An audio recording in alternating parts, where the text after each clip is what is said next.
Hello everyone and welcome back to the Fireside stream with me, your host, Raymond McNeil. Joining me as always is the immortal Mollie Rhymemaster. Mollie, how are you doing today? Tiny Weiss won't take her cough drops. Oh no! Tiny Weiss! Oh. It's alright. It's the end of Justice League and DC, I feel fine. Oh yeah, did you see that? No. DC, you know how DC does all the comics for Ruby? Well, now they're having an official crossover of sorts with the actual DC crew with Ruby. Where like there are now Ruby remnant versions of the DC heroes in the Ruby universe or something like that. That's great for all three fucking people who read those comics. Yeah. Oh, girlfriend in chat, I think, right? Let me see. That is girlfriend in chat. Hi, Sarah. The Sarah's been trying to give me cute nicknames. Help her out, chat. Just I don't know why giraffe came to mind. I don't know why. Don't call me. Why? Because of my towering height, obviously. Yes. Hey Raymond, sorry if this is sudden, but I wanted to make a suggestion for Hazel's backstory in fixing Ruby. I thought maybe you could have nobody wanted the huntsman, so Oz had to made nobody wanted to be huntsman, so Oz had to made. I don't know what you're trying to say there, but I already have plans for Hazel's backstory in my fixing Ruby, so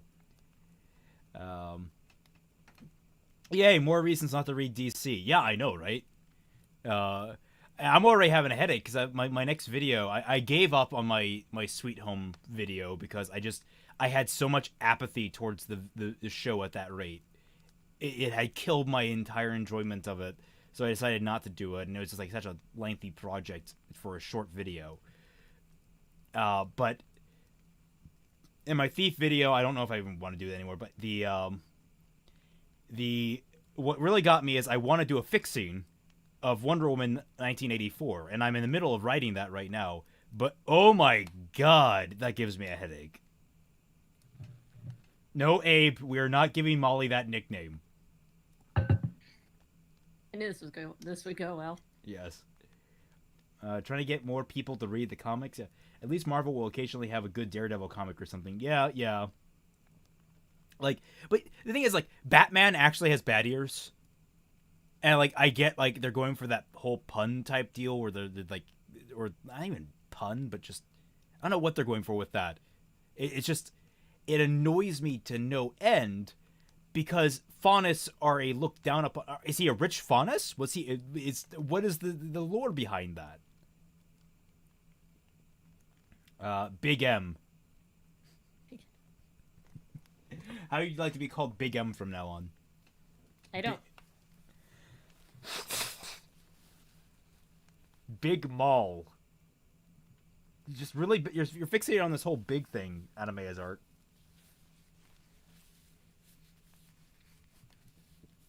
On the inside, I'm a huge person. On the outside, it has been condensed into a body that is far too tiny. Oh, I see. That wasn't one half. That was a 1 out of 2. Be Huntsman. Oz had made a decree to take regular students out of schools and put them in Huntsman program. No, because then he would still, because then we would have probably have less of a good reputation for Huntsman overall anyway. What did I miss? You missed the start of the show. That's literally it. It's been 5 minutes. You're fine.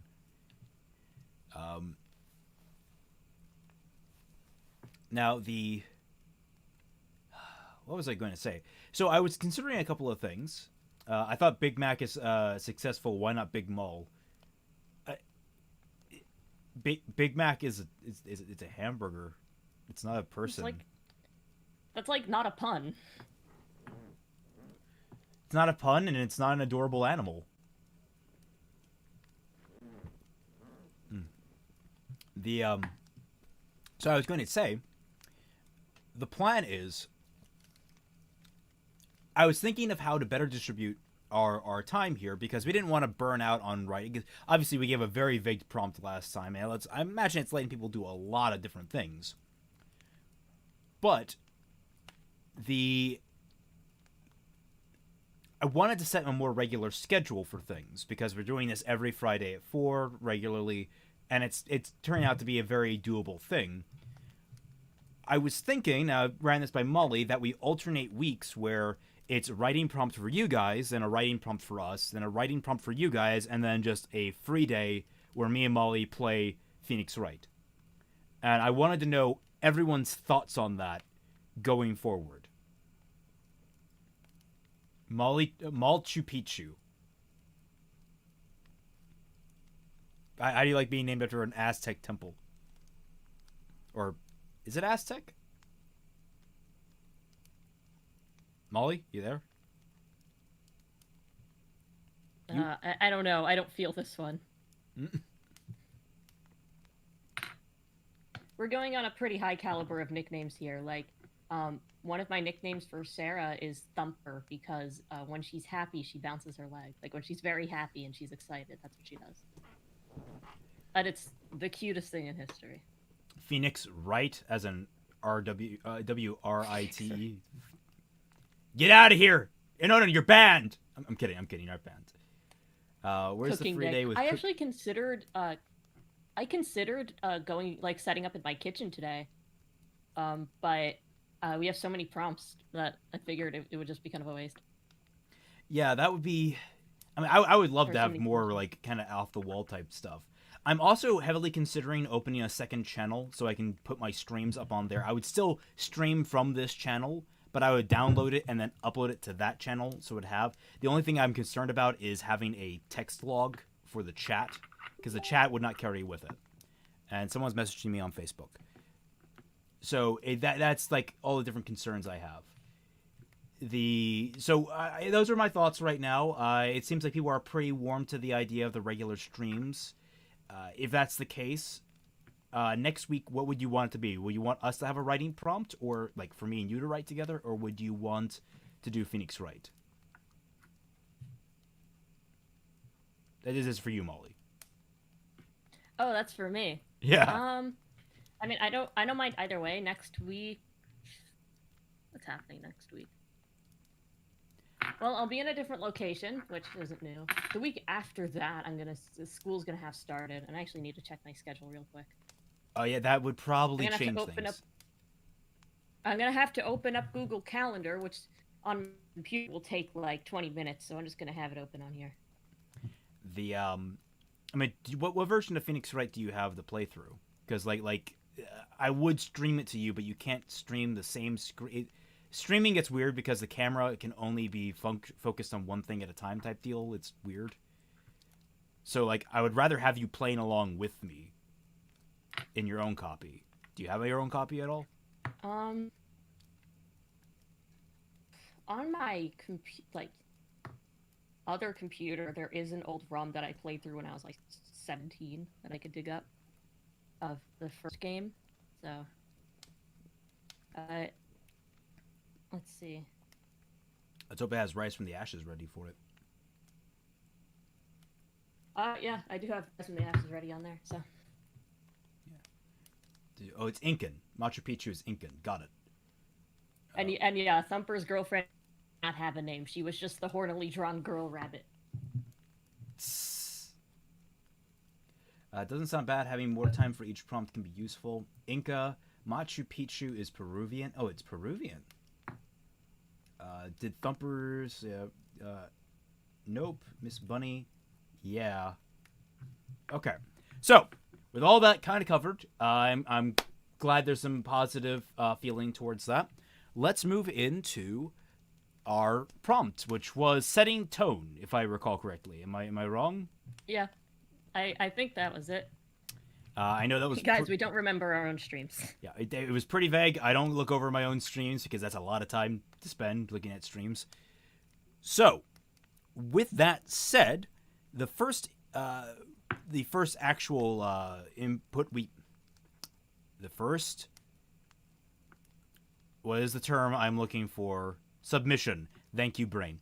The first submission we got was from Anime AK 116, who gave us this quite interestingly formatted version because everything is indented like more than it should be, and I don't see a reason why. So I'm just going to because that's not me just improperly pointing the camera, because I swapped over here, and that's perfectly lined up. That's perfectly lined up. No, this is just.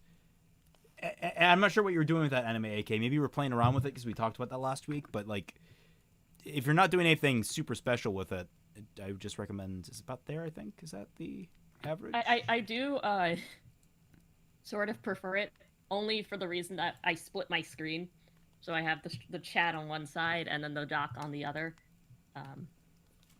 Oh. So I shouldn't have corrected it, is what you said. I don't know. Well then. Oh my gosh, wait, Mufa says, is that the opening narration from Ruby Ripped Wholesale? Is it? Legends, Fables. No. These are about a few names given to stories throughout time. Legends, myths, fables. These are but a few names given to stories told through time. Space. Unless that was that already space? And that was just...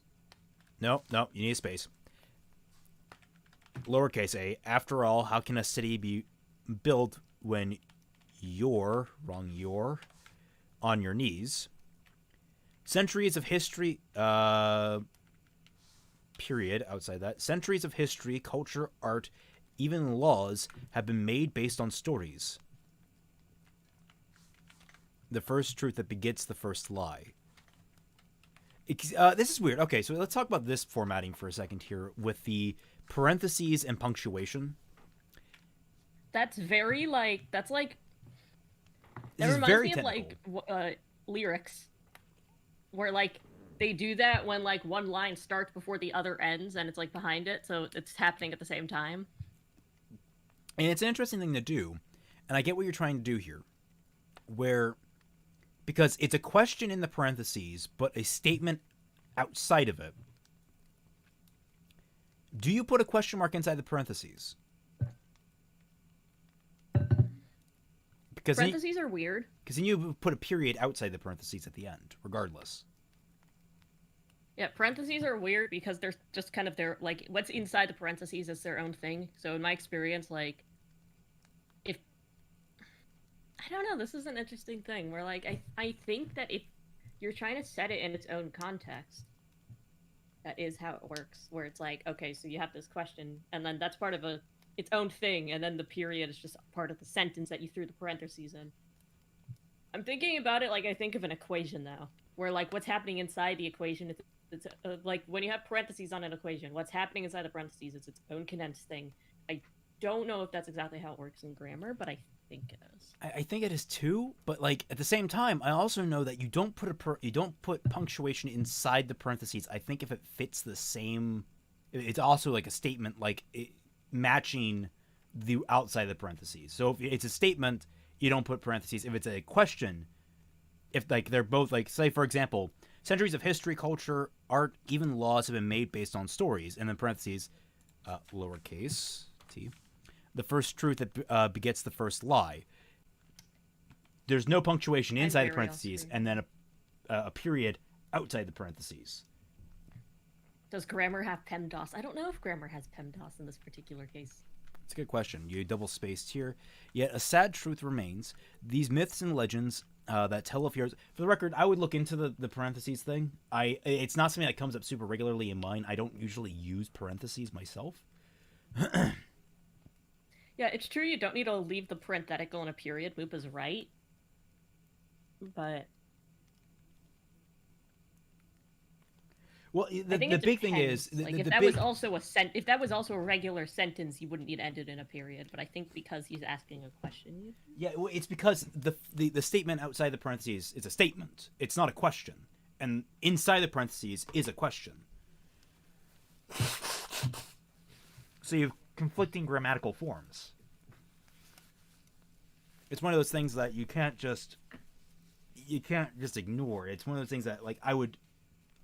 Are question marks distributable? Oh, you're asking the math questions. Okay, I see. Yeah, sad truth remains. These myths and legends that tell of heroes defeating or even killing their monstrous villains still hold a grain of truth. Do you capitalize at the beginning of parentheses? I don't think you do. Do you? What do you say? If it's a separate clause inside the parentheses, do you capitalize? Like, it's a separate sentence inside of it. So, for example, yet the sad truth remains, these myths and legends that tell of heroes defeating or even killing monstrous villains still hold a grain of truth. Parenthesis, you always get called a Grimspawn for a reason. Do you capitalize the U? You leave that lowercase, I'm pretty sure. Okay. Parentheses, Mupus says parentheses are kind of like whispered stage directions, used with caution. Yeah, this whole opening monologue here kind of reminds me of like when writers are trying to sound more profound than they actually are, and they try to use this, because Ruby does this, they use like the same type of phrase over and over. So like truths, lies, stories, legends, and you know how like in Kingdom Hearts they say the word darkness 200 times a game and it's infuriating? That's the same thing. Yeah. Except for Kingdom Hearts, it's kind of endearing. Kingdom Hearts has a campiness to it that allows it to do that, and also it makes for some great I don't do drinking games, I do workout games. So if you watch a playthrough of Chain of Memories and you do a push-up every time they say darkness, friends, or hearts, it's like you'll lose it. But yeah, you'll just lose weight. Like, you don't even have to actually do the workouts. You'll just lose weight from counting. Your brain will just be trying to process it, and you'll lose weight that way. Now, mind you, it'll be weight from the brain. It's mostly fat anyway, so I mean, like, you'll just be losing that. But you know, who needs not to be a smooth brain? You know, like those stories about how like people in chess tournaments lose weight because they're concentrating so hard. It's like that. Yeah, the simple truth was withheld from you. There is a knife for you. Its name is enlightenment. Oh my god, that's bad. So then, O reader mine, can you see through Osbin's lies? I believe his name is Osbin. Osbin is like the poll version. You know how like they'll replace P's with B's, like to be funny. Yeah. So, all right. First paragraph. I see you center aligned it because it's supposed to be sort of like a kind of mystical text type deal. All right, that's fair. That's okay. It's fairly normal.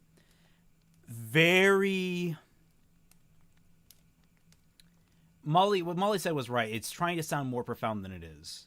And this is a recurring thing I do see with your writing, is that you're trying to play up, specifically this character that's like half grim bounty hunter character. You're really trying to play up that this is like a dark, mysterious, and brooding character. Get away from that shit.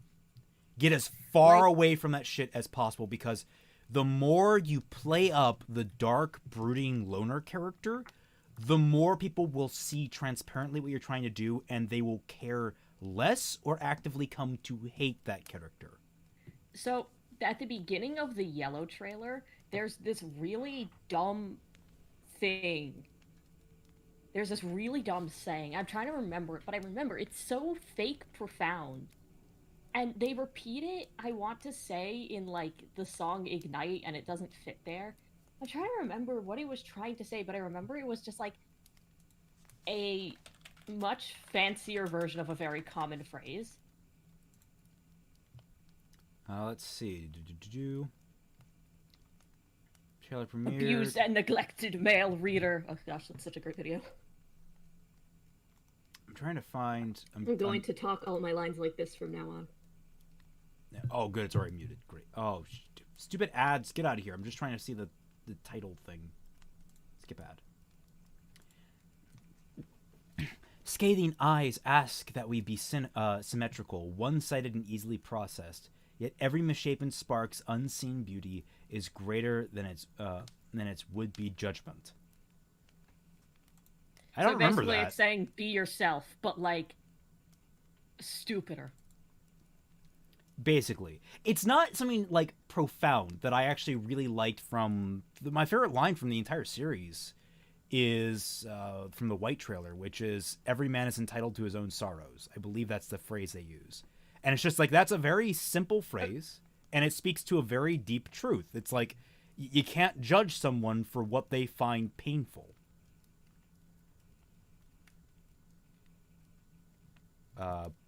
Yeah, like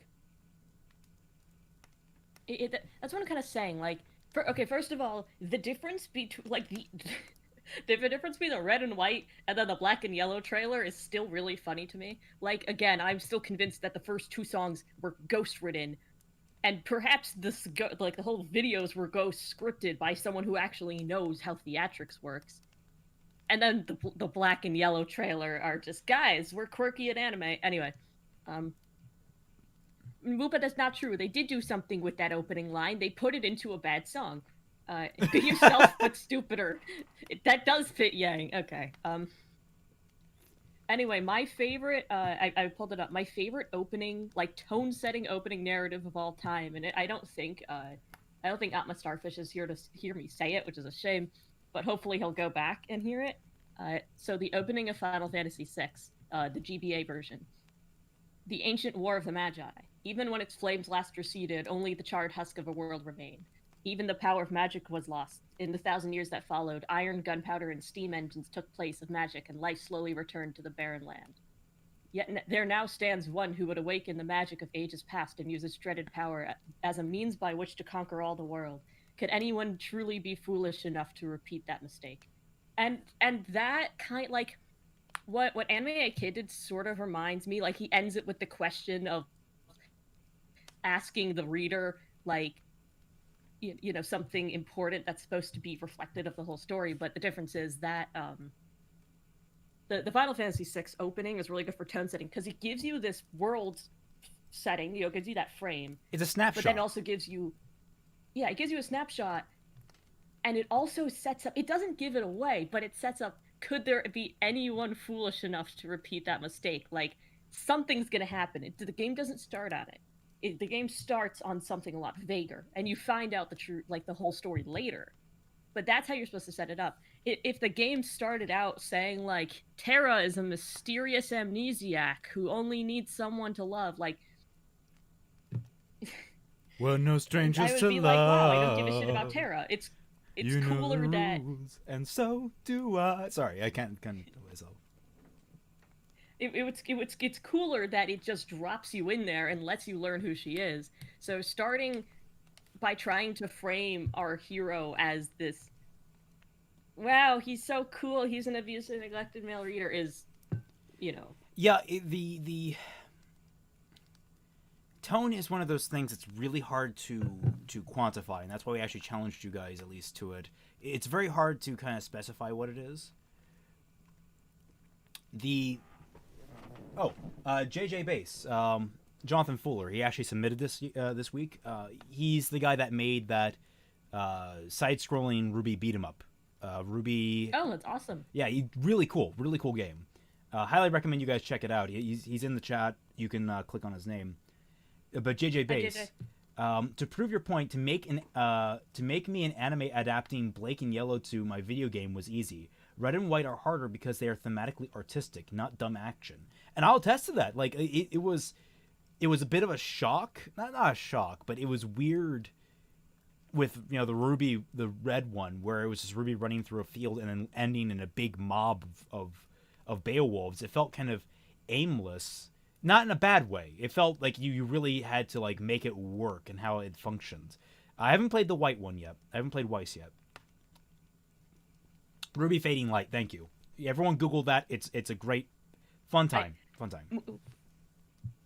I always like how Mupa. I feel like Mupa was always like simplifying the things we're trying to say into, like, actual phrases. It's a mood. The FF6 intro was a mood, and moods are boundless, is what she's saying, which is true. The mood of something can attest to the whole story. Your camera froze for a moment there. It's good. What? It's fine. Your camera froze there for a moment. It's fine. I'm just gonna stop moving on stream, and I'm gonna talk with my mouth. You know, I'm gonna talk with my mouth closed, so that when the camera freezes, you can't tell.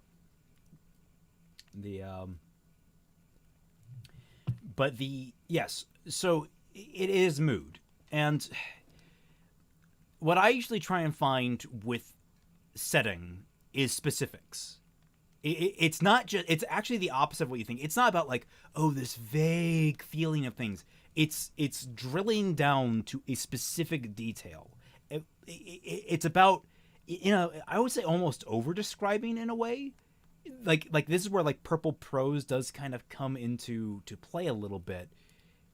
I mean, like, you can do it a number of different ways. With an opening monologue, you're not really the opening to Final Fantasy. There, you're not. It's all about specifically what is going on. It's about the what aspect of the question. It's not like setting a mood of. So if you're trying to set the mood of a place, you describe the where, and you describe the where in such detail that you get an absolute feel for it. So if I were to like describe a grimy Victorian era street, I would go into detail about the mud that cakes beneath the grindstone, slick with the refuse of horse and bum alike. I would. By the way, when you search up Ruby Fading Light into Google, you get JJ's game, and then you also get a Dark Souls crossover fanfiction. Ooh. Wonder how the hell that works. Dark Souls fanfiction is really weird. It kind of has writing to be. Writing a Dark Souls fanfiction is like writing a Breath of the Wild fanfiction. Like, it's. Well, it's like the question is. It's not like a narrative, so it's just kind of. Yeah. There. Do you set it back before things went to crap and you have to kind of figure out what happened back then, or do you set it in the present when there's literally one guy running around killing everything in sight, trying to stop the world from ending? Yeah. But anyway, should we move on to? Yeah, I feel really bad because we only covered the paragraph. Let's continue reading this. But yeah, so my point is specifics, and if you're trying to set a mood for like the tone of a piece overall. Like if you're trying to set like a time period, the what is important. So, in the description that she went into, it's all about, magic fading away and metal and machine taking over. Like that's the kind of stuff you need to describe to set the tone. And then it's very worth noting. It's very worth noting that FF6, despite the fact that it came out in 1994 and was a 16-bit game, they really wanted to make a strong narrative out of it. So they took a lot of cues from opera. And I don't know about operas, but if you ever watch like a play, especially like an older fashioned play, there's always that like opening monologue to set what's happening. Oh yeah. I've watched a couple of operas actually. My grandfather has dragged me out to the opera once or twice. They are interesting experiences. I'll say that to the very least. I feel like the way you describe things plays a big part in setting mood too. Setting mood is all description. It's all about that. Except maybe dialogue, which can get interesting. Village of Gath, Vale, February 23rd, 1970 BTF. Imagine living in a place named Gath. Anyway, move on. I'm sorry, I can't see BTF without seeing BTFO. Back the fuck off! February 23rd, 1970 BTS. BTS. Oh. It was dark in the room you were in. That's how K-poppies want us to refer to time. You tried to move a finger, a bone, anything to regain some form of normalcy. Pff, normalcy. Haven't experienced anything normal by definition in years, you thought. Comma, lowercase u. You don't you don't. You is not a proper noun. You don't capitalize it unless you absolutely have to, like at the beginning of a sentence. Yet you couldn't feel anything, as if floating on a bed of air. But then the door opened into the room you're in. The light was blinding at first, but your sight adjusted to it.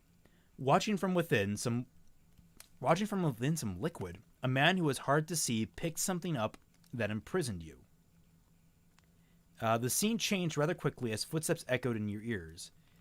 The white coat that pressed against the jar was familiar. You couldn't put your finger on it. There was a sticker or some form of label on the jar, but you couldn't read it. As if the gods themselves have forbidden you to read the contents of the label. It was jarring to be sure. Everything was blurry as hell. The ringing of distant phones and constant noise didn't help either. This is a big step up for him. Yeah, and there's still some issues in here where it's like you could be a little more clean on the writing, like the but then the door opened into the room you're in. Like you could probably shore that up a little bit, but this is a pretty strong opening. He's getting better at describing things in a way that's less like cringe, for lack of a better word. Like he's being a lot more casual about it instead of trying to be edgy. Yeah, I think he found his comfort zone in in the style. So that's really good. I tell you now, this is setting tone a lot better than an opening paragraph. Like, I'll say that now. Like I'm not hating this as much as I am like, all right, I get it. You're profound. Move on. Down here, I'm like, oh, okay. Things are happening. Star says, I feel like the way you describe things is a big part in setting mood, too. That is true. That's something you learn a lot when you do songwriting, that your word choice can really affect the mood of a song. So it's, when I rank Ruby songs in, like, the very obsessive way I do, because that's, like, the thing I'm known for now, I have the lyrical score, and something that can deduct points from the lyrical score is tone like dissonance.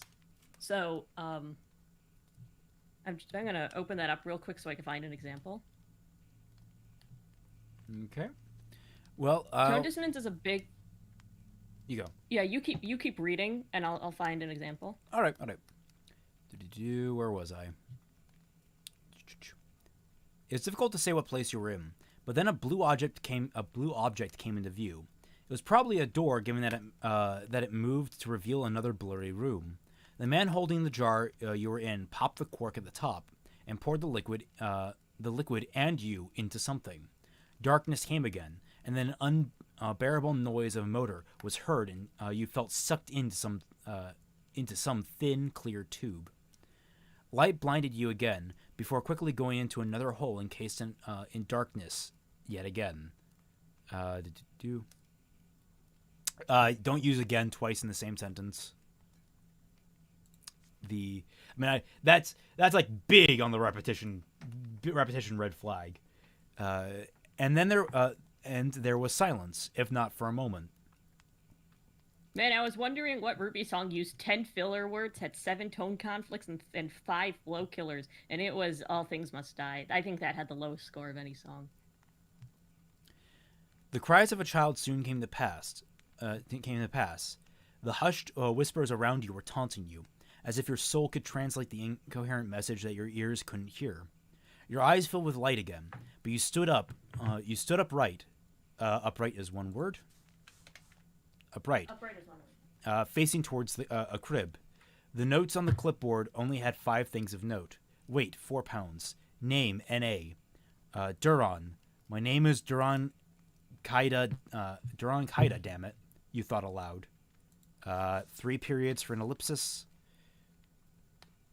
Also a space after ellipsis. It's not like that. I don't know why people do that. You thought aloud. It's a lowercase u. I don't like how we're suddenly getting very, very explicit information like this, like birth certificate and the likes. Though I do appreciate that you centered it. That's, you know what that reminds me of? I forget which Hunger Games it is, but in one of the Hunger Games movies, or I think one of the books. No, I forget like how they divvy this up. But one of the books, Katniss gets hurt somehow, like she gets hit in the head. And the next book starts with it saying, like, the doctor told me to repeat information to myself so I don't forget it while I'm concussed. My name is Katniss Everdeen. I was blah, blah, blah, blah, blah, blah. And it's, like, the laziest thing. Like, Susan Collins is a great writer, but I won't forgive her for that. That's kind of a lazy way to go about it. I don't know why she wouldn't just have an internal monologue to introduce herself. Or, just naturally get the information out anyway. Yeah, so, I did find the song I was looking for. And it was Ignite. So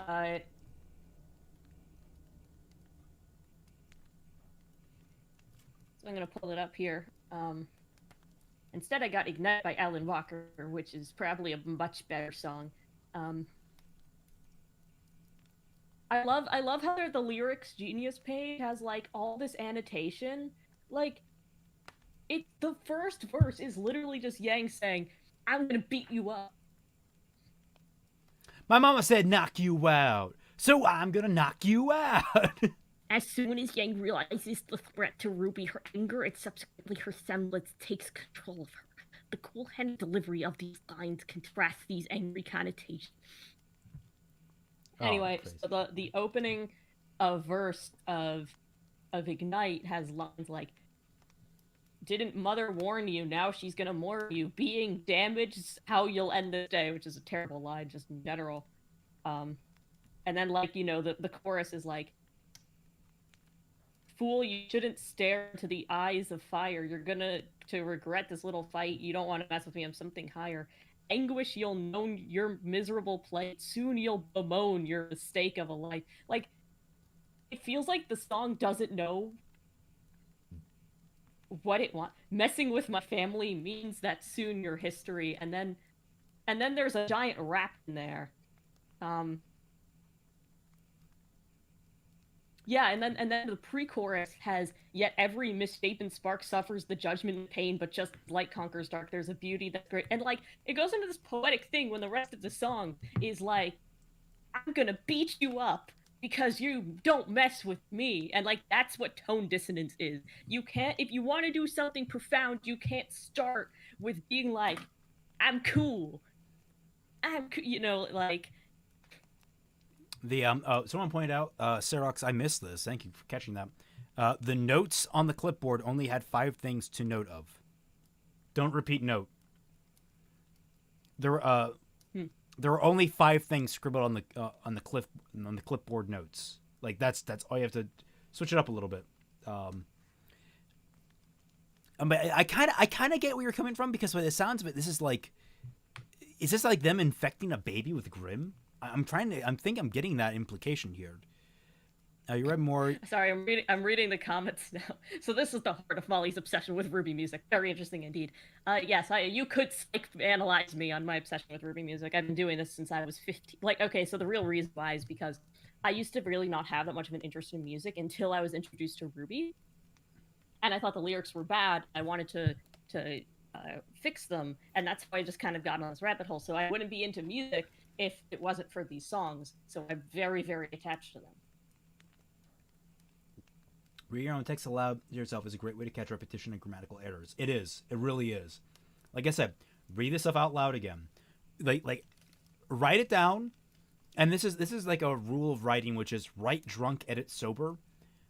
What this means, not necessarily it means that it doesn't necessarily mean you should get drunk and write, because I do not recommend that. My method is usually get exhausted and write, like mentally, like I just get into like a sort of a delirious, sleep-deprived state. But that's not healthy either. But the idea is you write in sort of a flow state where you just go. You get yourself going, you start writing a few things, and you're just like, okay, and you're rolling up like a boulder up a hill where you're just trying to get yourself going for the day, and you reach the tip of it, and it starts rolling down where you're just like, okay, I can write.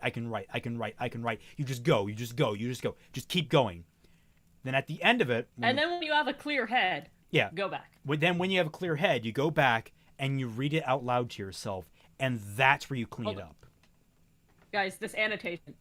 If anyone messes with Ruby, then she would kill them. During the short, Yang goes mad when she sees the Ursa going to attack the defenseless Ruby, and she decides to kill it. Added suggestion, in Ruby Chibi, she also gets mad at a pickle jar Ruby can't open. Moving on. Actually, I was going to say, that Yang short would have been way cooler if it wasn't like a Grimm. If it was like, you know... Because, like, A, it demolishes the entire threat of the Grimm even more than it already have been. You know, because, like... Why, by the way, why do we keep pretending that being protective over loved ones is, like, a unique personality trait? I was watching Jenny Nicholson's 2.5-hour video on the Vampire Diaries, and there was a point where she's talking about the protagonist, and it's like... Emma, or, like, no, what's her name? The protagonist, Elena, it's like... She goes, like... Elena is very devoted, which means that she doesn't like to stand by when people are getting murdered by vampires. She's also loyal, which means she doesn't like to stand by when the people she cares about are getting murdered by vampires. Well, you see, your first mistake Like, was that's what that watching a makes me Jenny feel. Nicholson video. Uh, the second thing is, I think it's a little bit different when you're literally willing to throw hands at like the slightest slight to your loved one. Like there's an over aggressive nature to that protectiveness. It's not rational protectiveness. It's not like, oh, my sister's being threatened at knife point, I'm gonna beat that son of a bitch up.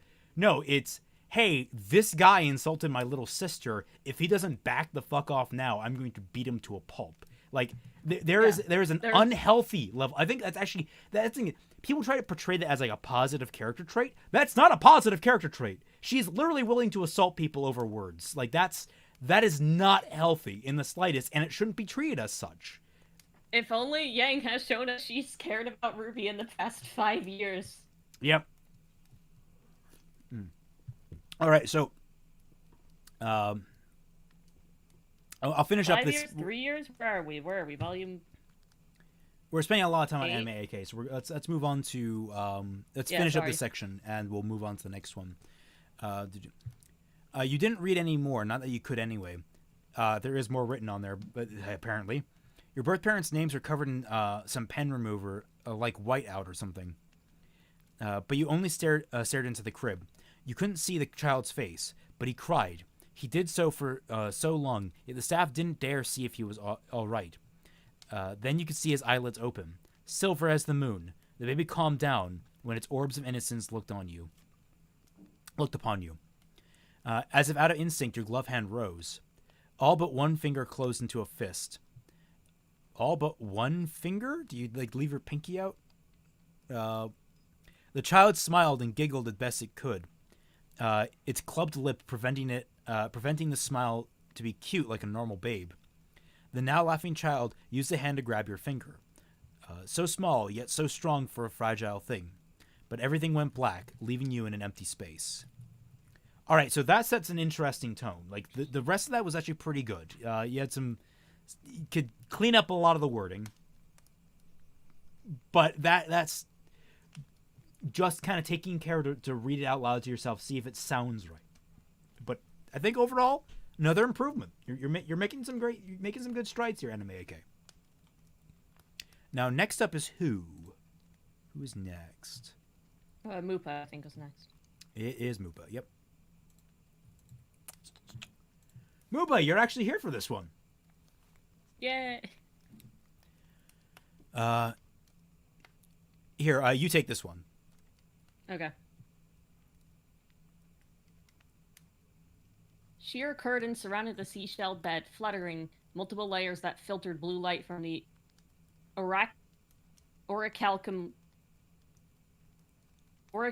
lamps outside. The light fell in diamond and circle patches, cut by crisscrossing shadows from the lattice windows. More shadows danced from the plants outside, their tentacle arms normally alarming, but the pilot fish knew that room was safe. He swam in circles with the others, half dozing with a full belly, water weaving through his gills. Pale motes drifted directionless, brilliant indigo when the light touched them, like glittering scales. An open scent pod had been placed on the table beyond the curtains, decomposing in the water. Its floral scent traced serpentine paths through the room, moving with the current. The golden platinum sculptures that rimmed the top of the curtains and the bed reflected the pilot fish in their internal journey. Directly below him and his compatriots, their mistress and her beloved slept, arms wrapped around each other. Something disturbed water. The pilot fish swam faster in a jolt, but calmed when he saw it was only his mistress's beloved rising. He disentangled their limbs and reached for his clothes. Leaving me so soon? The mistress whispered without opening her eyes. You know I can't stay. He kissed her cheek, moving beyond the curtains, and disappeared among the waving shadows, his entourage of fish leading with him.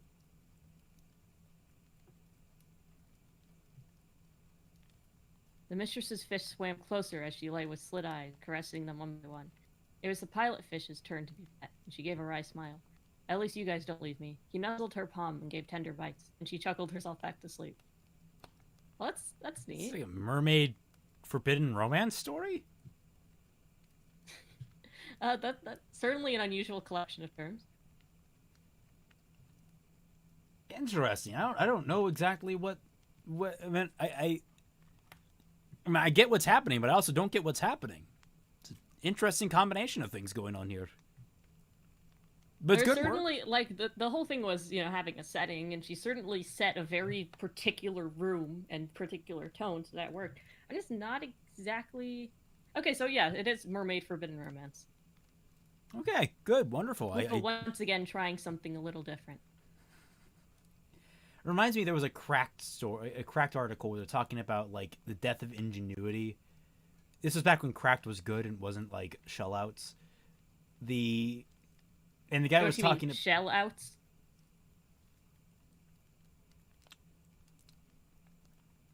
Well, guys, it's been a good stream. No, I'm kidding. No, he's talking about like this ridiculous mermaid premise was like, I can't remember what it was. Christ, why does my brain do this to me? I'm setting up a funny thing and now I can't remember what it is. I just remember it was some ridiculous premise and like the centerfold of it was like a mermaid with like a machine gun. Mermaid romance fanfic. I see the sea shanties have come into trending at the right time. Not a fanfic. My original characters and setting. Yep, I figured it's much original. Have you seen that? I'm so sea glad shanties? sea shanties are trending because me and my roommate Brian have been like obsessed with them for years. I would love to learn more sea shanties. I only know Drunken Sailor, and I don't know if that really counts as one anymore. It's more of a colloquialism. There's a lot of great ones. If you look up the Longest Johns or the Dreadnoughts, they do a lot of covers. So if you can stand folk punk, I guess you would call it, it's good.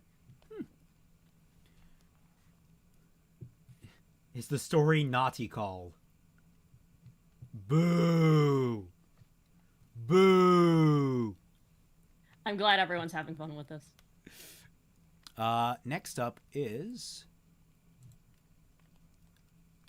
JJ, I believe.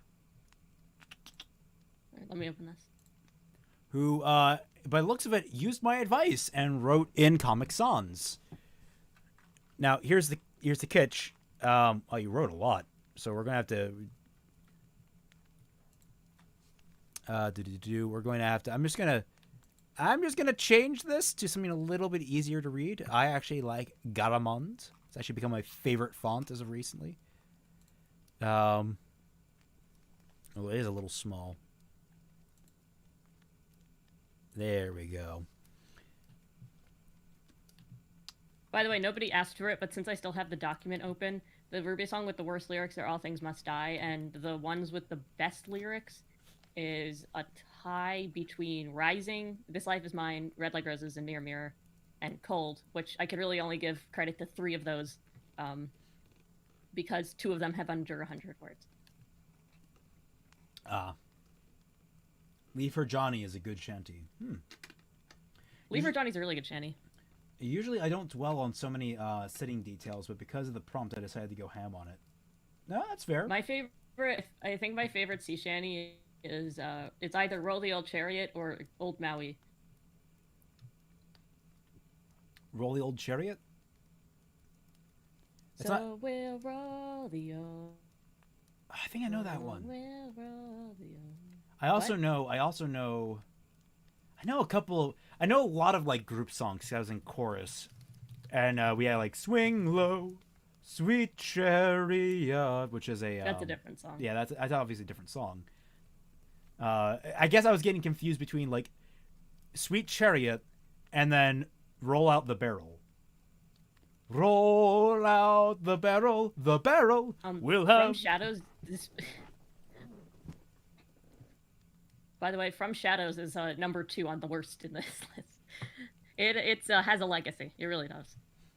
And the shame is I actually do like From Shadows. I know I probably shouldn't, but like, I don't know. I like the first like 45 seconds of From Shadows, and then the moment the Jeff Williams comes in, Da da da, born with, da da da, no life, da da da, intersubjugation. Like, once that comes in, it's like, I like the that attempt to should have been the blur. sign. I That like should have been the sign. I like the attempt to blur, not blur, but like integrate, not smoothly, but like juxtaposing several different types of music, one after another. So you go from the kind of classical piano that sounds really nice, then you have the kind of like beat lo-fi, not a beat, like techno-ish sound, the infiltration music I called it.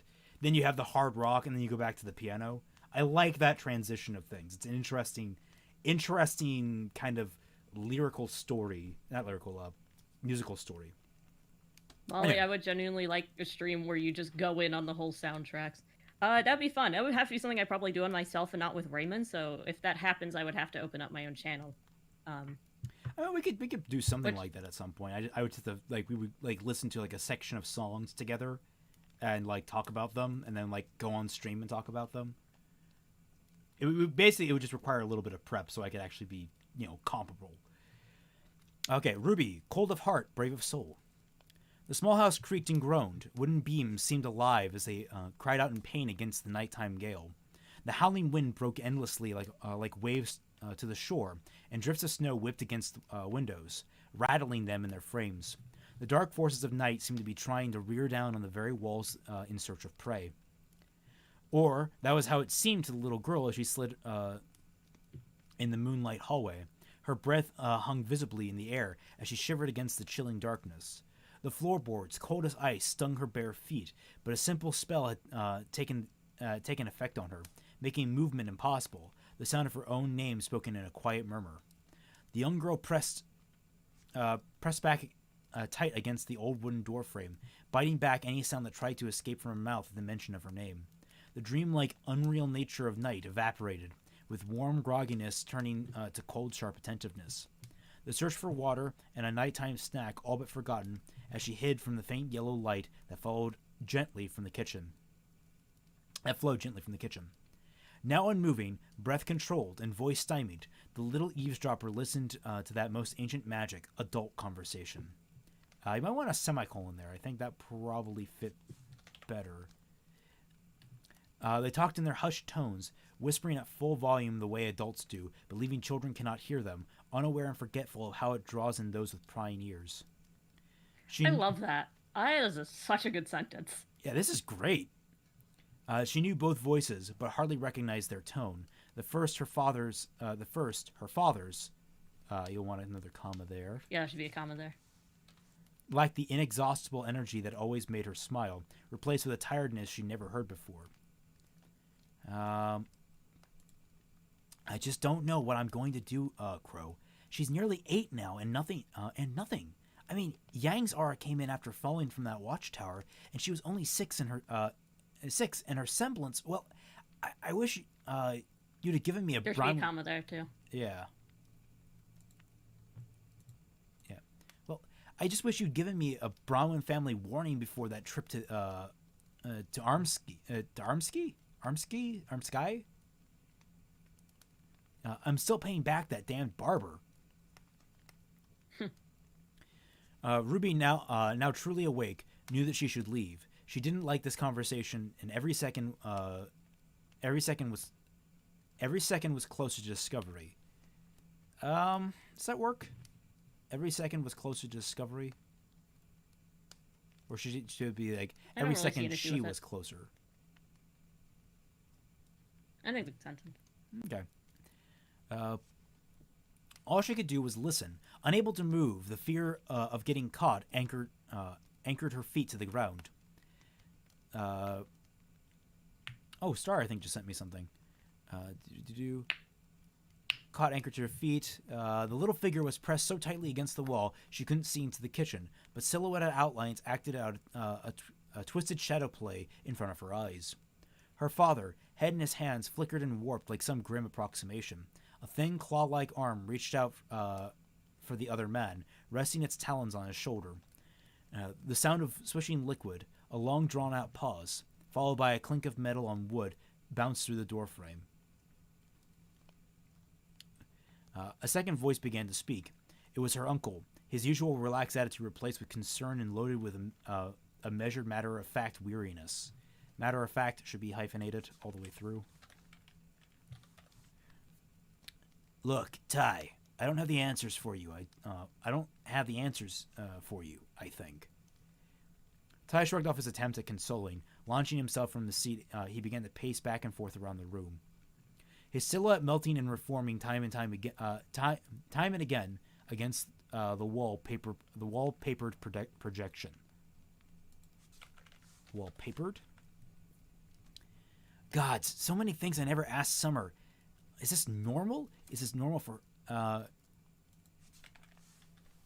maybe a pause, is this normal? Is this normal for our family? Should I be more worried? I mean, she's Crow cut back across the rising panic. This time a gravelly sternness? Gravelly sternness had entered his voice. What the hell is sternness? Do you know what sternness is? Oh, sternness. What? No, it wasn't sternness. It was sternness. Is sternness a word? I've never heard it. Maybe it is.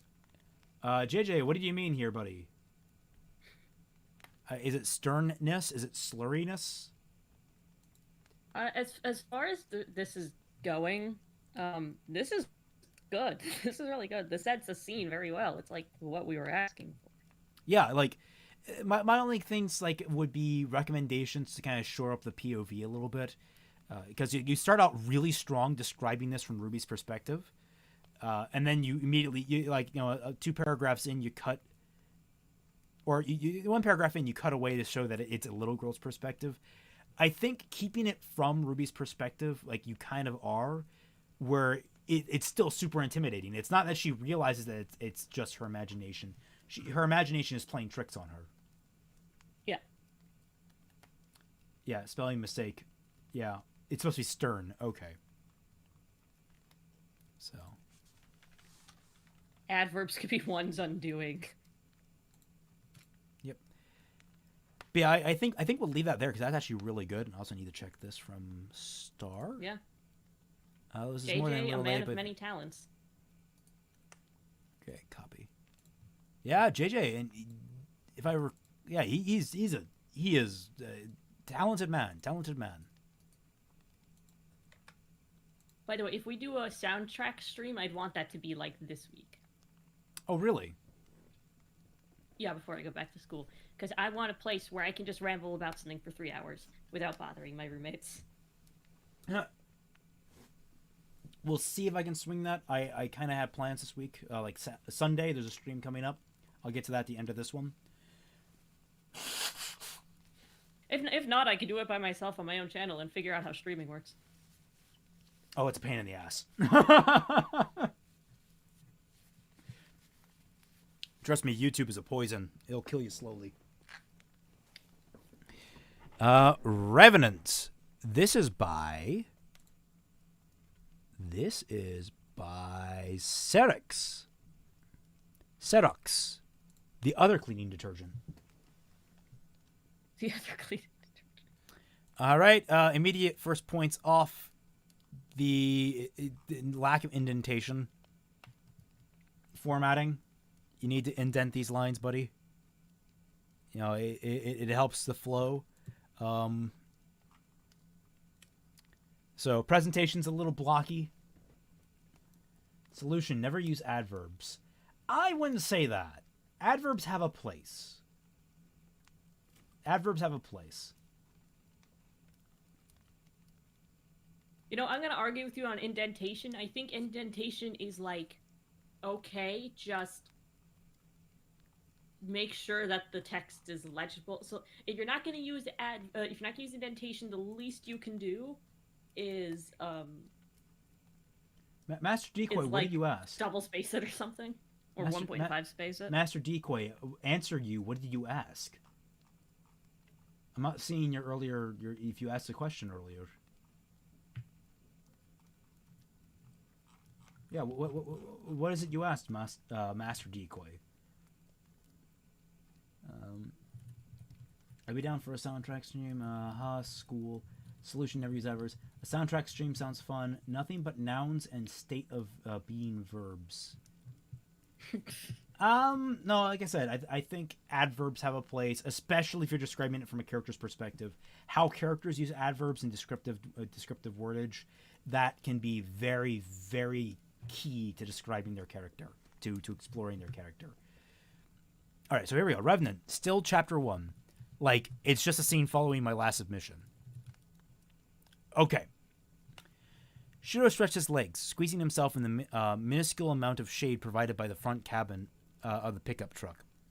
He let his head hang out the car so that the dry winds lessened the summer heat, wildly thrashing his long hair in doing so. One of those annoying green sonnet's flies buzzed around him in short bursts, somehow managing not to be blown away. But he didn't let any of that sour his mood. The caravan was just about a day east of Mountain Glen. Job almost done. While most small groups didn't pay much for huntsman escorts, this one had been quite generous. Nice machine parts or something, he didn't care. Niche machine parts or something, he didn't care. The money was good, and soon he'd spent it all in his favorite bar. The taste of their Lantian rum was still fresh on his tongue. The clinking of plates as staff ferried food around, the warm orange of the ancient gas lamps, the chattering of other huntsmen and huntresses, where somehow the owner was always the only one you could understand, despite his thick, vacuous accent. Shio never tired of reminiscing, whether he was freezing his ass off on the mountains of Lignus or melting Hold on. Imagine Ruby having accents and world building. Anyway, go on. Yeah. Shiro never tired of reminiscing, whether he was freezing his ass off on the mountains of Lignus or melting on the backs of his pickup truck. If he closed his eyes, he could see his team drinking the weekends away there, back when it was still all four of them. Scroll wheel? Scroll wheel? There we go. Read the comments on your videos. Yeah, that's one, when did you put them? Because did you just comment them or not? That's because I comment on the ones I feel need commenting. It's not just, I don't just ignore comments unless like I get overwhelmed, because I can. It happens occasionally. I'm getting up there in subscribers. Their accents. 2 separate characters have British accents for no reason. That's right. What characters do have British accents? I'm trying to remember. Ren has one, but only as a child. Right. And then he has an Asian accent that goes away. So, but who's the other British accent? I don't remember. Anyway.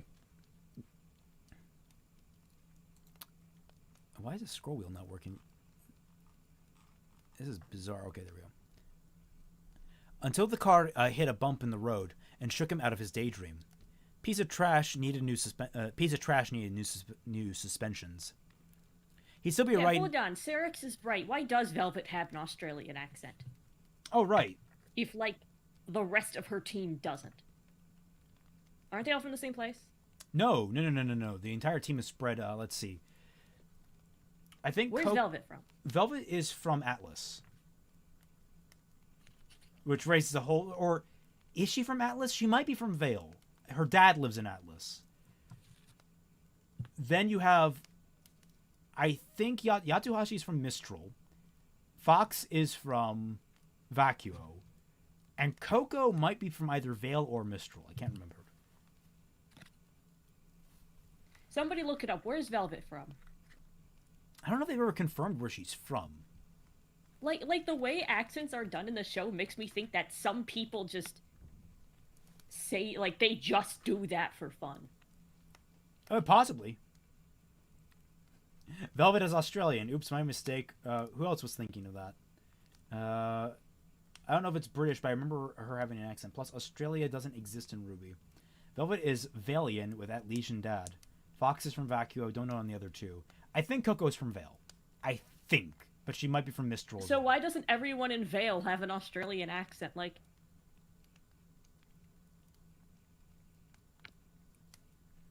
well, then ask it again, Master Decoy. I can't go back and check it right now.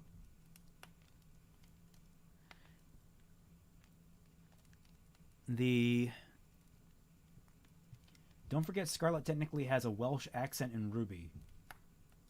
Oh, that's right. Because Scarlet, voiced by Gavin, who's British, who's Welsh. Well, Welsh, which is technically British, but, there's a distinction. British, but they don't shut up about the fact they're Welsh. Every time there's a Welsh person in British Bake Off, like, half their bakes are about Wales. Remember getting into a chain argument with someone about a world race, about our world races don't exist in Remnant. It was dumb. Yeah, our world races don't exist in Remnant.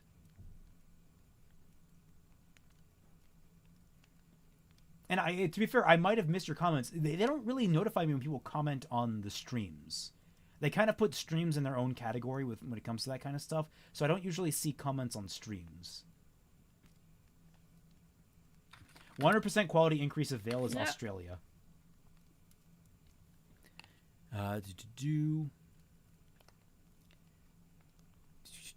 Their newest piece of cargo sat across from Shiro, hunched over and lost in his own head. Red had barely spoken. For now, the huntsman named him after the color of his scraggly hair.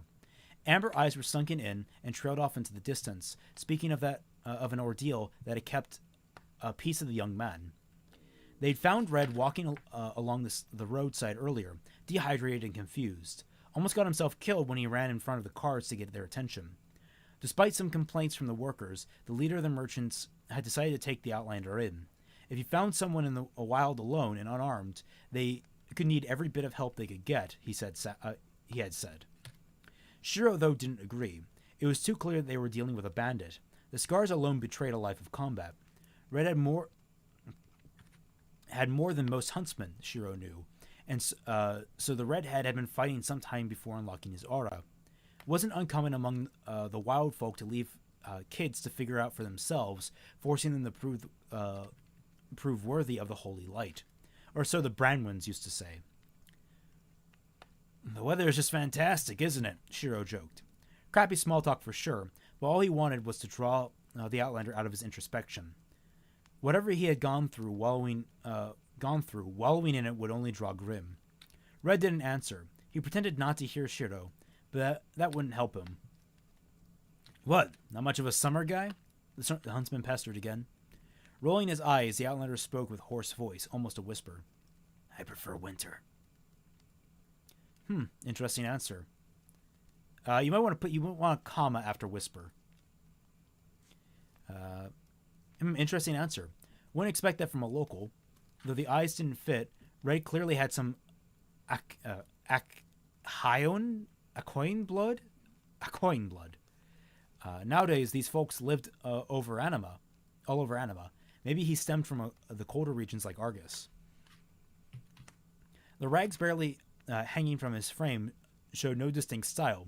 They only made every other criminal Shiro met look like a lord by comparison. But Red's place of origin didn't matter much. No, what the huntsman wanted to know was how a lone bandit, not even wearing shoes, could survive in the mountains of northern Sanas. These were grim lands, after all. So yeah, that's pretty good. That sets up a pretty good tone, I think. A little bit of mystery. It sets up the kind of a relaxed nature of this character and how he kind of treats things. Very good work, Syrinx. Just a little formatting. Got to get a little formatting in there, but otherwise, very good. Agreed.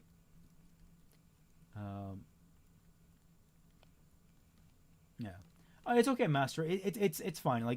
A lot of people don't realize that there's a lot of weird backdoor stuff that goes on with YouTube that gets really, really stupid.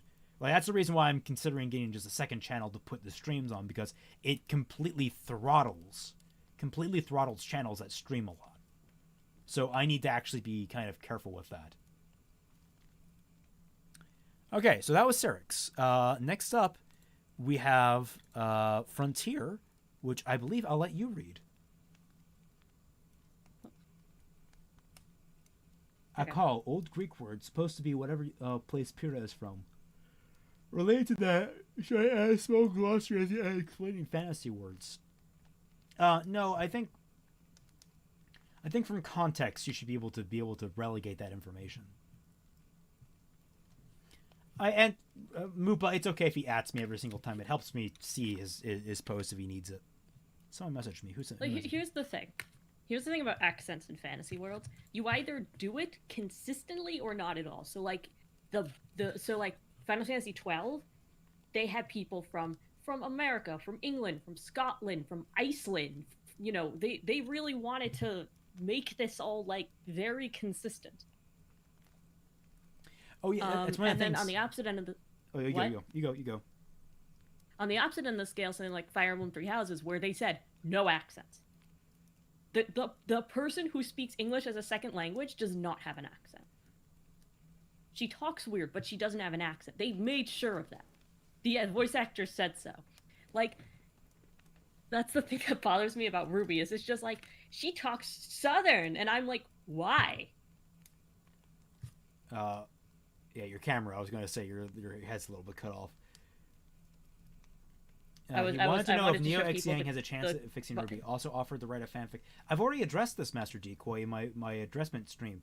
No, Yang and Neo are not going to become a couple in fixing Ruby. That's not what I was going for. Master, you should probably check my streams, my fixing Ruby streams, if you're looking for those answers. Ironically, FF13 was consistent in terms of everybody having Pulse having Aussie accents. That's true, and it's really funny because there were two main characters who were from there. One had an American VA and one had an Australian VA, and people gave the Australian VA shit for not sounding Australian enough.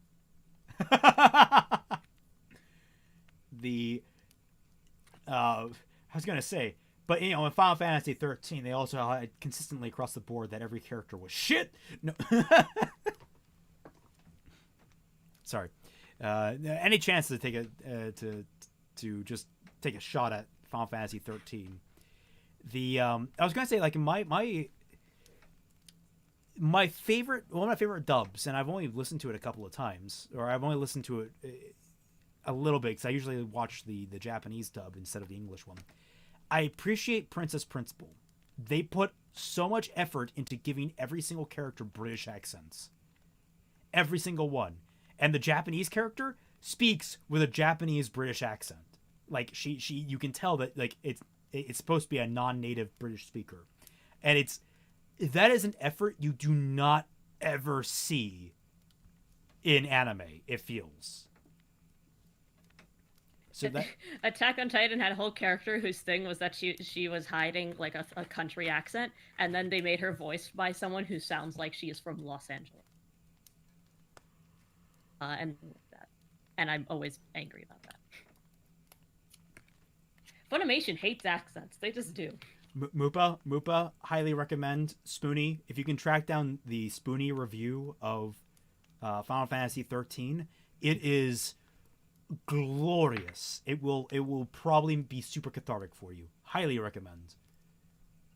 It's happening in Metal Gear's Rising Revengeance, where people said the French voice actor didn't sound French enough. Really? They didn't think she sounded French enough?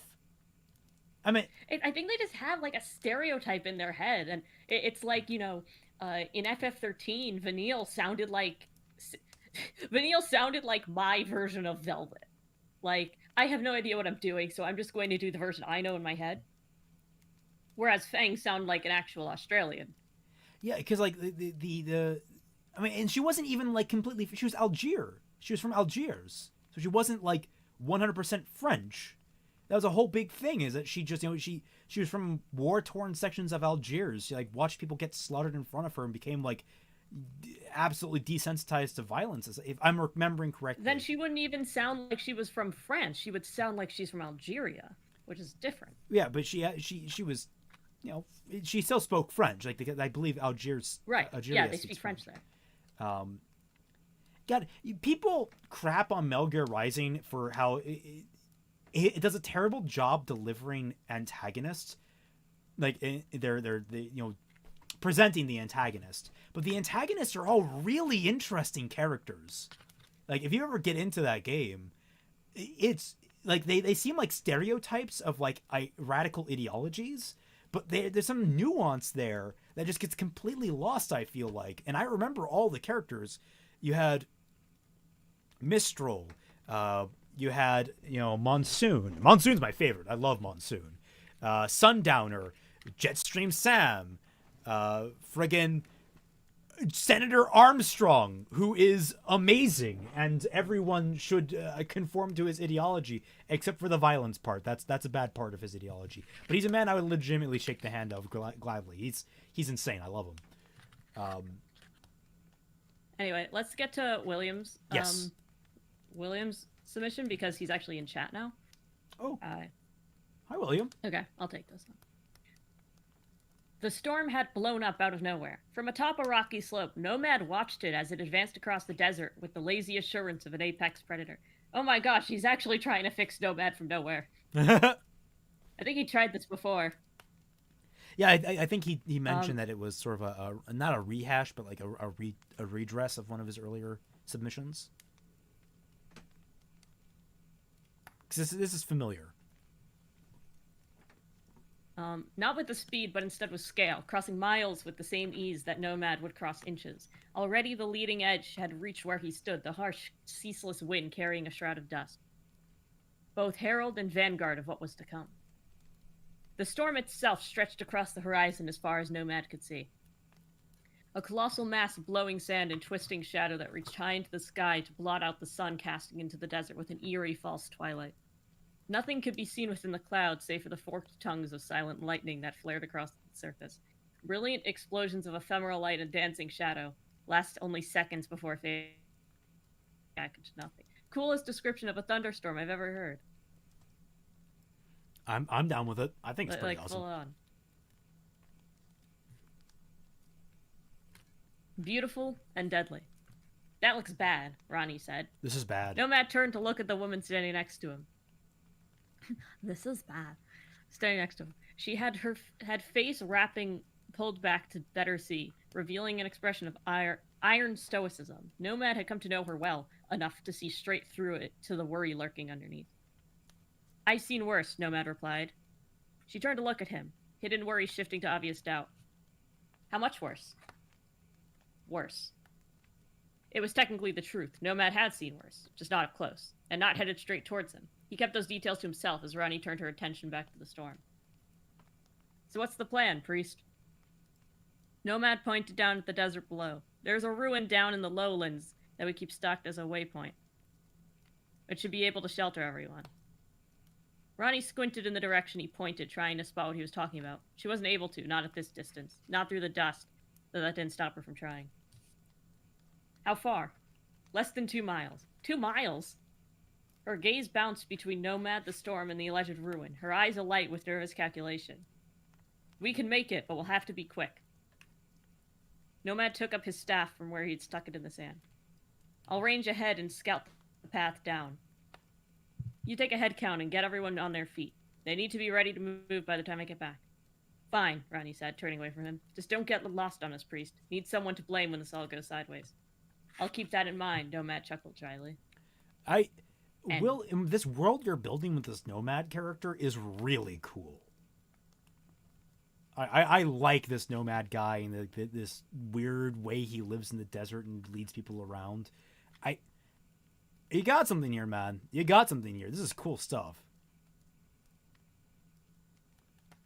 Now all you need to do is throw in some shipping and a coffee shop AU, and fanfiction.net will be all over it. So will AO3.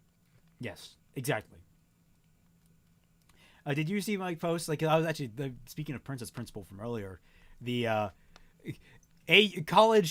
coffee shop AU? No. Victorian era coffee shop cafe entrepreneurship. I think that's actually way funnier. I think that's actually it's a really fun premise. Although I found the description kind of dry at times. But that one's like really, that one gets messed up where it's like, What's everyone's cringe AU? Like when they see it, they cringe. Mine is punk rock. oh, that's an interesting one. I don't really cringe at a lot of different ones. That's a hard one. I would have to think on that because like I'm pretty open. William to says, different... "Do not tempt me." Do not tempt. I would buy your book. William, I could trust to make a coffee shop AU. Unpaid internship AU. Oh. Hi, Atma. Unpaid internship AU. Nah. Paid internship AU. That's where it's really at. Mine is ABOverse. I can respect that. X-Mail reader one. Oh, X-Mail reader. Oh my god, yeah. Christ, no. Remember when I looked at when you search the John tag and sort by most views? Yeah, no. If it's XOC, like that is typically my nope out. Where I'm just like, okay, look, I came here for a combination of characters.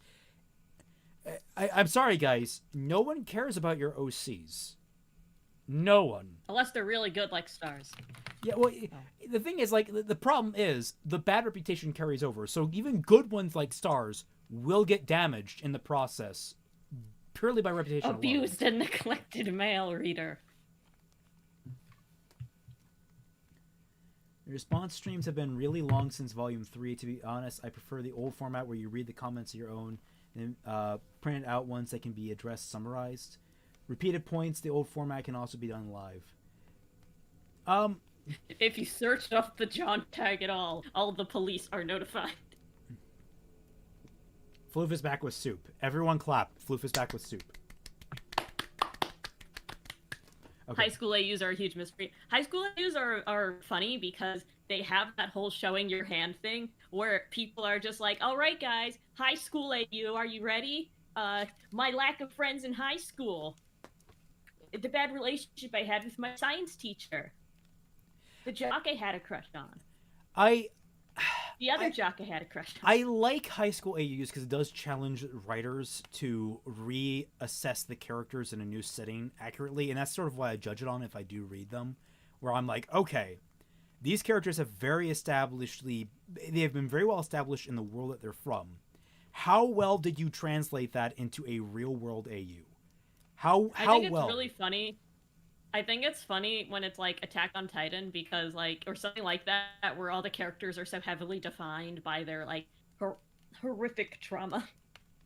That's very specific to the world they're in. What? There is like an official Attack on Titan high school AU thing, but it's like comedy because that's the only way you can make that work. Oh yeah, all the same, like you could give them all like still traumas that define them, but I feel like that's a series where the trauma is so universal and large, like that giving that they all kind of have their trauma all typically roots from a similar place where it's all kind of like spurred on by these titans. So if you do an AU, you kind of need something equitable, and you're not going to get that unless like maybe you have like a terrorist attack at a high school, something like that, some kind of like out of left field type deal that like affects all the characters equally, but like in different ways because they were in different places during it. My Immortal is a masterpiece and belongs in the MOBA. That's facts. Yeah, but like that's the funny thing is you go through like the AOT tag and it's like Levi was a detective, Ervin was a landlord at a brownstone in Brooklyn. And when they cross paths, things will never be the same.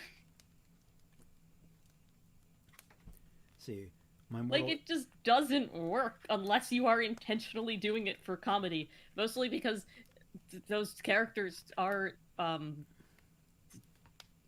those characters are literally only good in a wartime setting. Because Levi being this like cool-headed badass who is an asshole to everyone is like insufferable. Just in general, and is only slightly mitigated if there is a horrific thing going on. There has And to be a anything, need. everything that makes Erwin interesting comes from the fact that he is a commander. I mean, you can find ways to make those work, but at the same time, it's just like the God. Imagine an AOT killing / stalking AU. That definitely exists. I promise you that I was exists. going to say, why I've pretend? Why imagine? You know that exists. On Titan, killing, stalking. Wait. You see that in stuff in a lot of genres without well-defined characters. Ruby. Anyway, let's see. I searched it. One of these is in Spanish. One of these. Okay, we do have Attack on Titan and Killing Stalking, like a crossover. Real world AU is the worst. If I cared about people with mundane problems in the modern world, I'd talk to real people. Exactly. I never got it. I mean, this is a problem I have with a lot of fiction. Like, there's a lot of people that write real world fiction, and I guess I'm technically guilty of this with mine. Although I try to make it a little more fantastic. I've always my philosophy on writing is writing should be trying to help people experience things they will never experience. And a lot of people experience these mundane things, so why the hell are you writing about them? Oh my gosh, guys, we found it. Okay, this is the king of Fujo crossovers, okay? Killing Stalking, Haikyuu, AOT, Shadowhunters, free. Oh my god. I shipped Blake with a garbage truck. I mean, that is the only good ship for her. Yeah, so there definitely is Attack on Titan Killing Stalking AUs. Why must the horrors I imagine be reality? Well, that's because you're actually a Lovecraftian being, and simply thinking makes it reality. All right. Like, okay, here's what I'm gonna type in Levi X Erwin because like I'll get 3 billion results. There is a Levi X Erwin fic. There's a Levi X Aaron fic for every single person here, times 1,000. Well, poor girl. if you want to load up, So you're just shipping her with Yank again, Blue. I love it when the chat roasts like a specific character all at once. So if you click that link, the last one is Star's submission for this week, and that'll round us. Oh yeah, Star was gonna send something in. She asked me, she DM'd me, she's like, Molly, can we send in something that's kind of violent? I'm like, Star, we literally had a stream about murder. Yes. Love violence. Violence is one of those things that like it's weird how, I mean, I don't understand a lot of people where it's like, oh, that's too sexual. Meanwhile, I'm going to go over here and have like this guy's intestines spill out. I don't really understand where it's like, you show a bit of ankle, everyone gets up in a tizzy, but disembowel people en masse and have their heads explode, and you're completely fine. I don't get why people have an issue with that. I mean, out of respect for the stream, because I know people are like that, I try to stray away from sexual content on here. Definitely, we try not to have that on here. But just like, I love violence. I love sexual stuff. Hold on, Janice says the good thing about Blake X garbage truck is the garbage truck is meant to leave. Wow. Holy crap, man. That's a burn as hell. Anyway, so I just wanted to prove something. So I'm in the Levi X Ervin Smith tag, which I would never actually go to in my real time. Alternate universe, college, coffee shop owner Levi Ackerman. That is here. That is like the second thing on here. Let's see.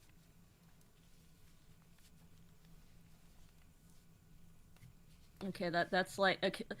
I like the ones where it's like they have like PTSD and like everything, but it's because of like a secret relationship and not because of war.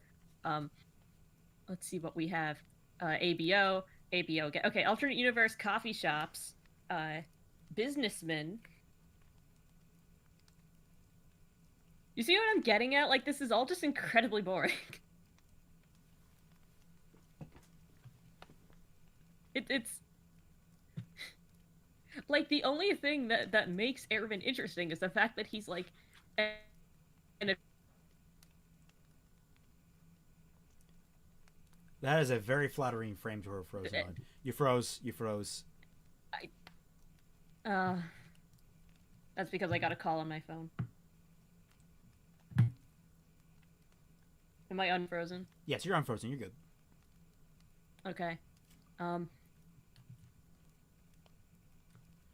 I would hope there isn't a Hitler x Levi fanfic, but the intensity. Tell me one thing, it's probably a thing. Also, did I monetize the stream? I can't remember. It doesn't automatically monetize streams. To be fair, Bumblebee gives everyone PTSD. I don't know why it didn't automatically monetize. Well, I wish I could automatically set that up. It's not monetizing the stream, guys. That's a shame. Yeah. I like real world AUs from time to time because like the big thing for me is if you're taking someone from a fantastical world and you're putting them into a mundane world, how does that change their characters? How do you and a lot of times it's just poorly transplanting. These characters like, don't really have. Ervin is a softie. Like, bro, Ervin saw famine happening, and he said, okay, if we let a fifth of the population die, that solved the famine. That is an actual thing that happened. Did they actually let a fifth of the population die? Yeah. Holy crap. That is... AOT Twitch streamer Ervin. And she died again. Of all characters. All right, well, enough about AOT. Let's move on to Star's submission, shall we? Do you want to take this one? Yeah. Am I unfrozen? Yes, you're unfrozen now. Cool.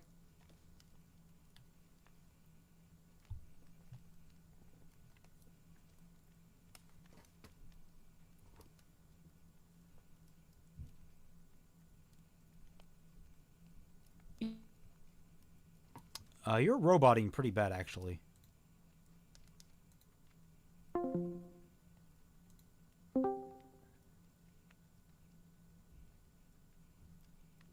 I kind of lost my entire squad due to my commander's terrible plan. Like, that really sucks, you know? Like, I don't know, but like the good news is that after that happened, I was approached to buy an energy drink.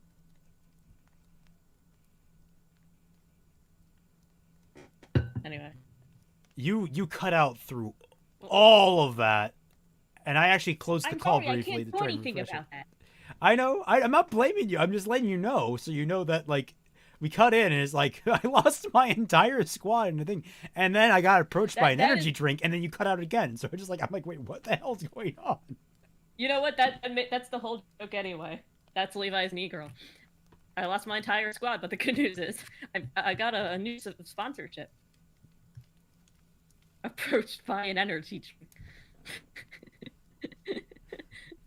It's just like it's the can of energy drink just walking at her like the JoJo walk.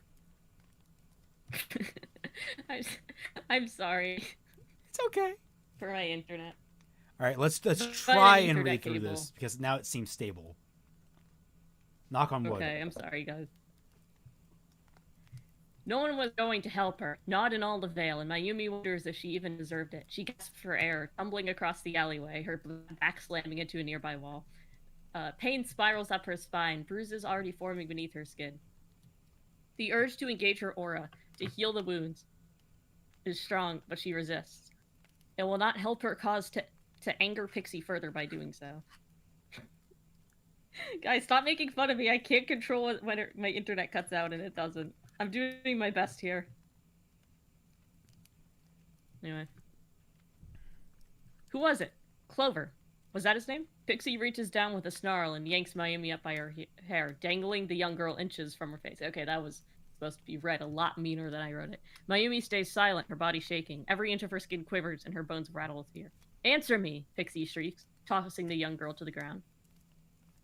Mayumi's body falls limp. Sharp stones digging into her skin with a stinging burn. Molly, you could pull off a Rule 63 Danny McBride cosplay? I don't... Anyway. The only answer Mayumi can muster is a tiny shake of her head as she attempts to push herself onto her hands and knees. A boot slams onto the base of her spine, followed by the tugging on her tail. The chat's making Yanez, fun of why would you Zaya. insult her like that?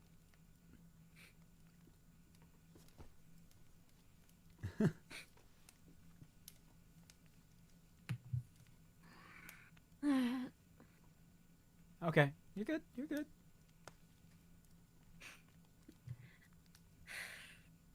You okay there? What's up? It's just like embarrassing because it's like I'm using a lot of data right now from my phone to try to make sure this doesn't happen. It happens anyway. Oh, it's fine. It's fine. You're stable right now. Like nothing's happening right now. I was just commenting on the whole Danny McBride thing. I looked him up. He's not very flattering. That's not a very flattering statement, I don't think. I do have Tiny Weiss with me. Why does Pixie need to know who she's been with? There's no way she doesn't recognize Clover's scent. Can't you just give Mayumi a punishment and get this all over with? Clover doesn't need to be involved at all. Her lungs collapse as Pixie raises her boot and slams into Mayumi's ribs. Mayumi curls her tail over in fear, hugging it tightly as tears sting her eyes. Please build in her stomach and die on her tongue, only quiet murmurings escaping. The roots of her hair strain against her scalp, and she's face to face with Pixie's bright blue eyes once again. Do I need to throw you again? No. Mayumi's lower lip quavers. She can feel the blood running down her shoulders and stomach, hitting the ground with a steady drip. You'd rather me stop, right? Pixie soothes. You want me to set you down. You can heal yourself up. We'll go home to Gabriel and Randy. You want that, right? Pixie asks, her free hand stroking Mayumi's darkened cheek. Mayumi replies with a tiny nod. A sharp slap is Pixie's response. Why'd you do it? Pixie seethes. Do what? Talk to Clover? He was her friend. What exactly had she done? In a moment of spite, Mayumi gives a sharp retort. I want to have friends, she responds.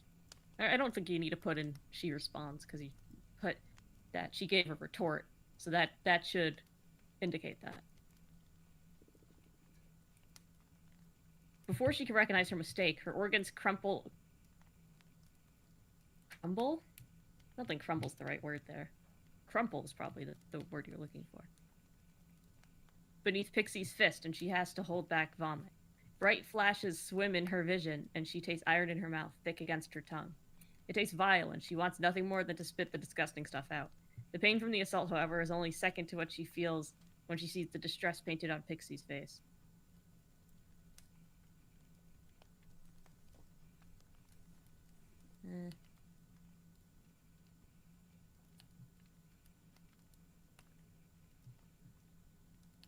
Pixie's gargled cry...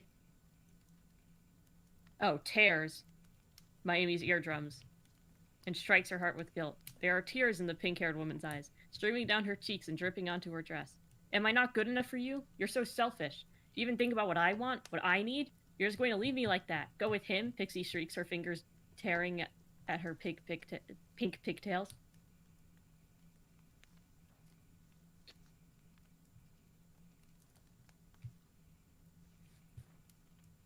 Alright, now Moopa's asking if it's crumble or crumple.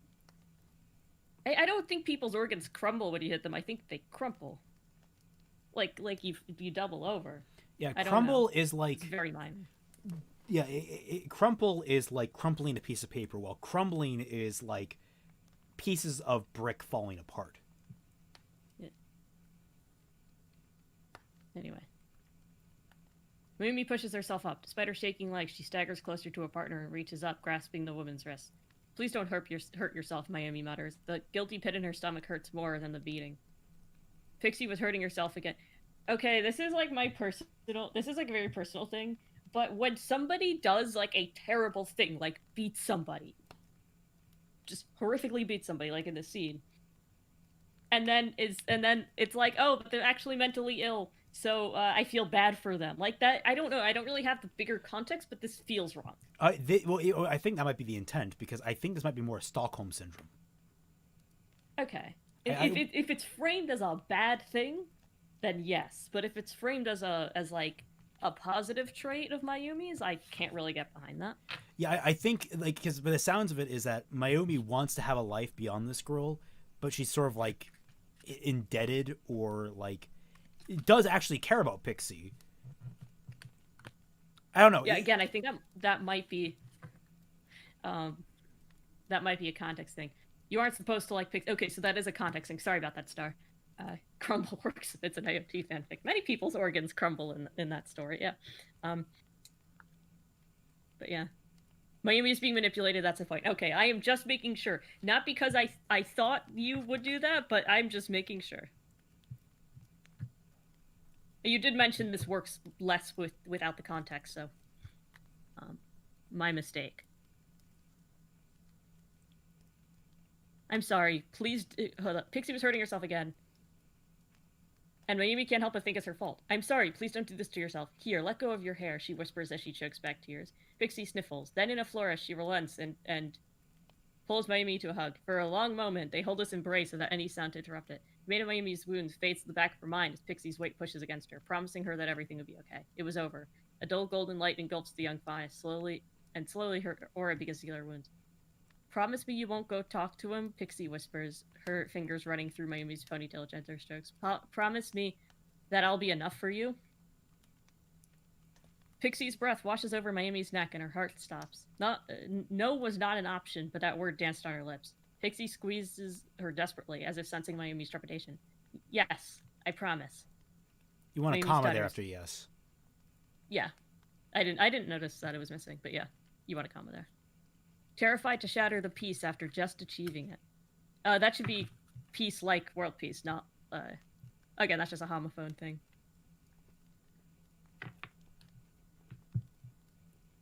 Because it's peace like a puzzle piece. Pixie's body tenses like a snake around its prey. Ooh, I like that. She knows Mayumi's lying. Do you?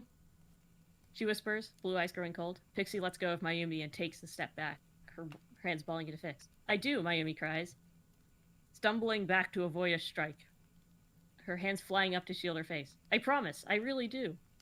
I really do promise, she pleads, tears freely flowing and mixing with the dried blood on her cheeks. Pixie regards her, then pulls her into a hug. I believe you. Guilt sinks its predatory fangs into Mayumi's heart. Do you know why I believe you? Pixie whispers. Why? Mayumi asks, her voice trembling. Because you'd never lie to me. That would be selfish of you. You aren't selfish, are you? Oh God. That's you with the framing that you gave. That's really cool, and it's very creepy. Yeah, I like this. And my only question at this point is like, I want to know more about Pixie and like, is this? Does she realize that she's doing it? Is she cognizant of the manipulation, or is she just doing it compulsively?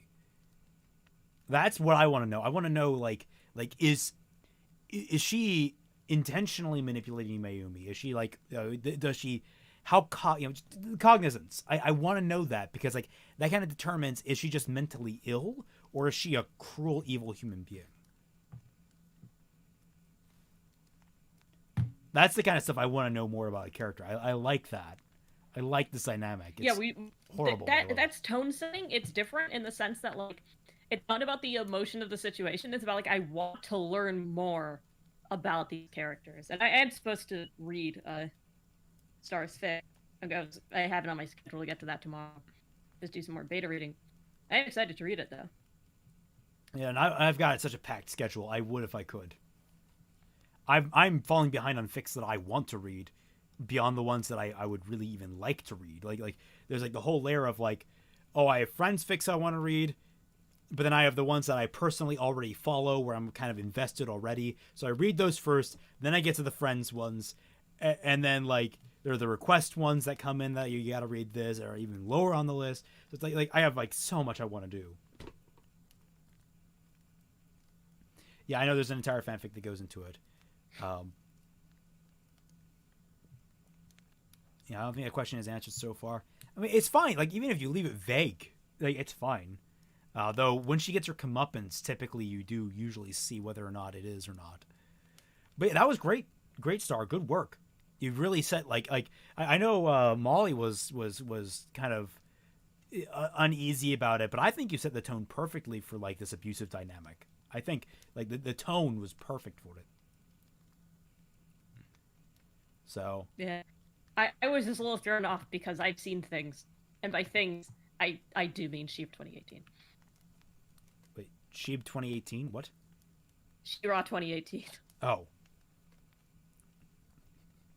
It's like now I can't like not be uneasy whenever I see this type of dynamic because for every one of these where it's bad, there's 9 more where it's framed as a good thing. I will still argue with you on that. I always will, but I definitely, like I say, I do see your points. Let's see what you think of the full version of mine, but the schedules. Yeah, yeah. I wish we could get to more of this stuff. Oh man, and we're actually running up on 6 o'clock. Gotta start winding down. So just a few announcements and a few just housekeeping things. I'm looking into a second channel. That's where all streams we'll download them from here and post them up there. We'll lose chat for a couple of them, but I'm hoping to reformat a little bit on the screen so we have chat on screen at the very least. The second thing, the final Sketchy Huntsman stream for Fixing Ruby is going to be on Sunday at 9 p.m. EST. So that's 6 p.m. Pacific Standard Time, I believe. The what else was there? There was something else I was going to cover. Wasn't there? Maybe next week. Next week we could do the music stream for our Friday stream. We could, instead of doing the writing or Phoenix Write, we could do just the music stream. And then the week after that will be the next prompt. What prompt should we give so people have 2 weeks to work on them? I don't know. And I don't know about this being. I guess we could do next week's stream. The thing is, like, I don't want to be like that, but that would end up being very me focused, because that's like my thing. Well, yeah, but I mean, like, why not? I'm at least very much intrigued by that kind of stuff. It'd be good writing exercises. Good for the writers in the room. So when can we bring dough back? I mean, that's a you question more than anything. I love how everybody like adored me just making bread so much. I guess I kind of have to bring it back at this point. We could turn into a cooking stream. So people, what kind of prompts do you want to see? What do we want to prompt each other on? What came up during this that we thought was interesting? You know what would be good? Make an AUs that's good. Make good AUs. Okay, yeah, there's that. A Ruby fanfic, but an interesting AU. Give us a kind of an out there AU, or it doesn't have to be do a common AU, but make it not cringe. Yeah, do a common AU and make it not cringe. So those are the qualifiers. It has to be an AU. It either has to be a common AU, like coffee shop or college AU or what have you, and not make it cringe, or it can be just an out there AU that you just think really kind of clicked in your head. If someone can make a coffee shop AU that isn't cringe, I will be extremely impressed. Alrighty. Gore prompt? Yeah, no, we're not doing that. Yes, okay, on the soundtrack stream, I will cook. I will bake something. DM me your suggestions. It can't have meat and cheese in it at the same time, but DM me. Philly cheesesteak. I'm kidding. But yes, that's the prompt. But the Grim are actually threatening AU. That's impossible. You can't do that at AU. No one would believe you. No, but that's the prompt. AU next week, or not next week, but the week after. Next week is going to be the music stream where we talk about Ruby music. I guess me and Molly will have to listen to. You'll have to give me like your top 10 and worst 10, and I'll listen to those before we go into it. I'll send you the rankings.